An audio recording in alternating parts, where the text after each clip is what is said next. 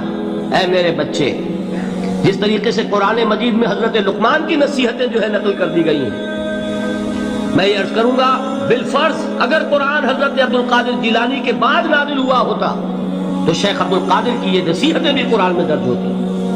اتنی اونچی نصیحتیں ہیں۔ اے میرے بچے، اس حقیقت کو ذہن نشین کر لے، لا فاعل فی الحقیقت ولا مؤثر الا اللہ۔ اس کائنات میں نہ کوئی فاعل حقیقی ہے نہ مؤثر حقیقی ہے سوائے اللہ۔ کسی شے میں کوئی تاثیر نہیں اگر اللہ نہ چاہے۔ آگ جلا نہیں سکتی اگر اللہ نہ چاہے، پانی ڈبو نہیں سکتا اگر اللہ نہ چاہے، زہر ہلاک نہیں کر سکتا اگر اللہ نہ چاہے، کوئی چیز فائدہ نہیں پہنچا سکتی اگر اللہ نہ چاہے۔ تو در در پہ کیوں سر جھکاتے ہو؟ در در پر کیوں جبیں سائی کرتے ہو؟ سب کے سامنے کیوں ہاتھ پھیلاتے ہو؟ ایک اللہ سے مانگو، ایک اللہ کے سامنے زمین پر اپنی جبین رکھو۔ لا فاعل فی الحقیقت ولا مؤثر الا اللہ۔ نظر آتا ہے ہمیں کہ پانی پیاس بجھا دیتا ہے، پیاس بجھانے کی صلاحیت پانی میں نہیں ہے، اللہ کے اذن سے۔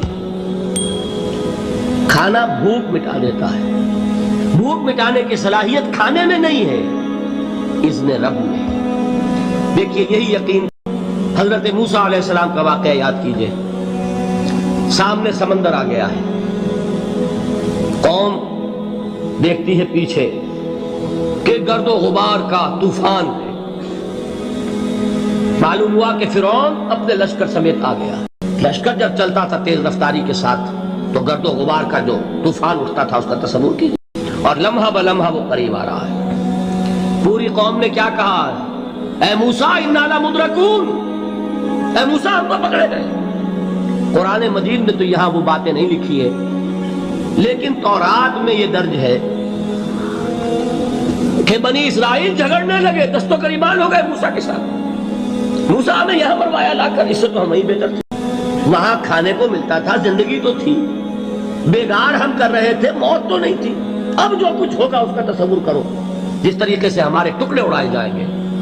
تو لڑ رہے ہیں حضرت موسیٰ علیہ السلام سے، یہ تورات کی تفصیل ہے۔ قرآن میں صرف اتنا آیا ہے، پریشان ہو کر انہوں نے کہا انا لمدرکون۔ موسیٰ، اس وقت موسیٰ کا جواب کیا ہے؟ کلا ان معی ربی سیہدین، نہیں، میرے ساتھ میرا رب ہے، وہ راستہ دے گا۔ بتائیے کہاں راستہ نظر آ رہا ہے؟ یہ ہے ایمان بالغیب۔ راستہ نظر نہ آئے تب اللہ پر یقین ایمان ہے۔ جیب میں پیسے ہوں اور تب دل کو اطمینان ہے تو ایمان کس پر ہوا؟ پیسے پر، اللہ پر نہیں۔ جب وسائل و ذرائع نہ ہو اور پھر یقین ہو کہ اللہ مسبب الاسباب ہے، وہ اسباب کا پابند نہیں ہے، وہ اسباب کا محتاج نہیں ہے، اسباب اس کے محتاج ہے۔ اگر یہ یقین ہے تو اللہ پر ایمان ہے، یہ نہیں ہے تو تمہارا ایمان اسباب پر ہے، وسائل پر ہے، ذرائع پر ہے، مادیات پر ہے، اللہ پر نہیں۔ اس وقت کہاں راستہ تھا؟ کوئی راستہ تھا؟ سمندر ہے اور ادھر سے لشکر آ گیا ہے۔ کلا ان معی ربی سیہدین۔ اب دیکھیے ایمان کہہ دینا آسان ہے، ہوا معکم اینما کنتم، جہاں کہیں بھی تم ہوتے ہو اللہ تمہارے ساتھ ہوتا ہے، لیکن اس کا یقین قائم ہو جائے تو زمین و آسمان کا فرق واقع ہو جائے۔